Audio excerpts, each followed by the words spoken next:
بسم الله الرحمن الرحيم. الحمد لله رب العالمين، والصلاة والسلام على رسوله الكريم. أما بعد، قد قال الله تبارك وتعالى في القرآن المجيد والفرقان الحميد: إن أكرمكم عند الله أتقاكم. محترم حضرات، اللہ کے فضل و کرم اور اس کی توفیق سے ہم اہل حدیث ہیں، اور ابھی یہاں نظام آباد میں شہری جمعیت اہل حدیث کے انتخابات ہونے والے ہیں، اور ہم لوگ اپنے امیر کو منتخب کریں گے۔ جمعیت اہل حدیث کا امیر کیسا ہونا چاہیے، قرآن و حدیث کی روشنی میں کچھ باتیں آپ کے سامنے ذکر کروں گا۔ نمبر 1، تقوی اور پرہیزگاری۔ امیر کا دل اللہ کے خوف اور تقوی سے بھرا ہوا ہونا چاہیے، اور شریعت کے مطابق زندگی گزارنے والا ہو، گناہوں سے بچنے اور اللہ کی اطاعت میں مضبوط ہو۔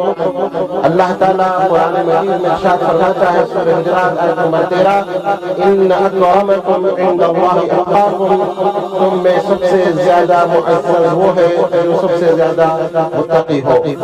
ہر حال میں اللہ کا ڈر اس کے سینے میں محفوظ ہونا چاہیے۔ دوسرا یہ کہ وہ علم دین کا ماہر ہو۔ امیر کے لیے ضروری ہے کہ وہ قرآن و سنت کا گہرا علم رکھتا ہو، وہ اختلافی مسائل کو سمجھ کر ان کا شرعی حل نکالنے کی اہلیت رکھتا ہو، اہل حدیث عقائد اور اصولوں کا پختہ علم رکھتا ہو۔ نمبر 3، اخلاص اور دیانتداری ہونا چاہیے۔ امیر کو اپنی ذمہ داری کو امانت سمجھ کر نبھانا چاہیے، اس کے تمام فیصلے ذاتی مفادات سے پاک اور اللہ کی رضا کے لیے ہو۔ نبی اکرم صلی اللہ علیہ وسلم نے فرمایا، بخاری کی روایت ہے: الامام راعی وهو مسئول عن رعیتہ، کہ امام امیر ایک نگہبان ہے اور اپنی رعایا کے بارے میں اس کو جواب دینا پڑے گا۔ اور نمبر 4 یہ ہے کہ عدل و انصاف کا مظاہرہ کرنے والا ہو۔ امیر کے اندر انصاف کا اعلیٰ معیار ہونا چاہیے، وہ کسی کے ساتھ ذاتی تعلق، قوم، قبیلے یا مال و دولت کی بنیاد پر فیصلہ نہ کرے۔ اللہ تعالیٰ سورہ نساء آیت نمبر 58 میں ارشاد فرماتا ہے: وَإِذَا حَكَمْتُمْ بَيْنَ النَّاسِ أَن تَحْكُمُوا بِالْعَدْلِ، اور جب تم لوگوں کے درمیان فیصلہ کرو تو عدل کے ساتھ کرو۔ اور نمبر 5 یہ ہے کہ امیر کو صاف دل ہونا چاہیے۔ امیر کے دل کے اندر کینہ، کپٹ، حسد، جلن نہیں ہونی چاہیے، بلکہ وہ لوگوں کو معاف کرنے والا ہو۔ اس کا دل اپنی رعیت کے تعلق سے، لوگوں کے تعلق سے بالکل صاف ہو۔ ایسے لوگ امیر بننے کے لائق نہیں جو چھوٹی چھوٹی باتوں کو دلوں میں رکھ کر دشمنیاں پالتے ہیں اور پھر کینہ، کپٹ، حسد کا شکار ہو جاتے ہیں۔ جن کے دل کالے ہوتے ہیں وہ امیر بننے کے حقدار نہیں، بلکہ صاف دل انسان امیر بنے، کیونکہ اللہ تعالیٰ فرماتا ہے: یوم لا ينفع مال ولا بنون الا من اتى الله بقلب سلیم، کہ اس دن مال اور بیٹے کام نہیں آئیں گے، بلکہ جو قلب سلیم لے کر آئے گا وہی کامیاب ہوگا۔ اور چھٹی بات یہ ہے کہ امیر کو سخی بھی ہونا چاہیے۔ کنجوس آدمی امیر بننے کے لائق نہیں ہے۔ امیر اپنا مال خرچ کرے، کھلانے پلانے والا اور سخی آدمی ہو۔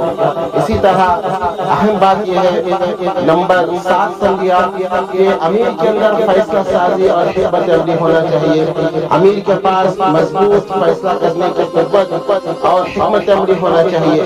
وہ حالات کو سمجھ کر درست فیصلہ کرنے کی صلاحیت رکھتا ہو، وہ جماعت کو بہترین انداز میں منظم کر سکے۔ اور نمبر 8 یہ ہے کہ امیر کو ایسا ہونا چاہیے جو اختلافات کو ختم کر کے جماعت اور جمعیت کے اندر اتحاد پیدا کرے۔ وہ جمعیت کے تمام افراد کو ایک پلیٹ فارم پر جمع کرنے کی صلاحیت رکھتا ہو۔ نمبر 9، امیر کی اخلاق اچھے ہوں تاکہ وہ لوگوں کے لیے ایک نمونہ بن سکے۔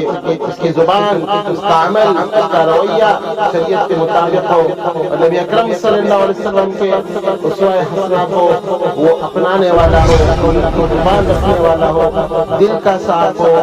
اور نمبر 10 اس کو مشورہ لینے کی عادت ہو، امیر کو اپنے ساتھیوں سے مشورہ کرنے والا ہونا چاہیے، وہ جماعت کے معاملات میں شورا کے اصولوں کو اپنائے، جیسے اللہ تعالیٰ سورہ شورا آیت نمبر 30 میں ارشاد فرماتا ہے وَأَمْرُهُمْ شُورَىٰ بَيْنَهُمْ، اور ان کا معاملہ آپس کے مشورے سے طے ہوتا ہے۔